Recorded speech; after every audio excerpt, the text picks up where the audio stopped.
Number 15 deals with double angle identities.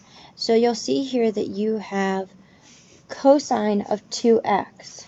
So if you have cosine of 2x, you can change that to one of the identities. Since I already have sine in this problem, I'm going to change it to the cosine identity that involves sine. So 1 minus 2 sine squared of theta.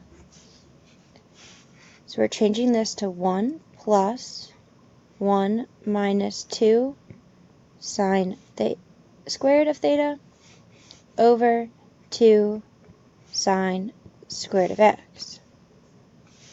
You can simplify the top. Since it's 1 plus, I get 2 minus 2 sine squared of theta over 2 sine squared of theta.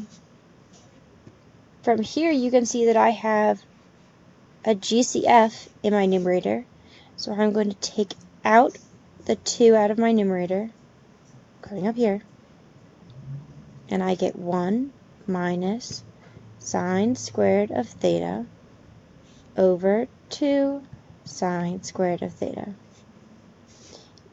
Here you can see that now I've got a GCF of 2 on the numerator and denominator, so that equals 1. Now I have 1 minus sine squared of theta over sine squared of theta. No, you cannot cross out the sine squareds because of this minus 1. However, you do know that 1 minus sine squared is an identity, and that is cosine squared of theta. So now I have cosine squared of theta over sine squared of theta.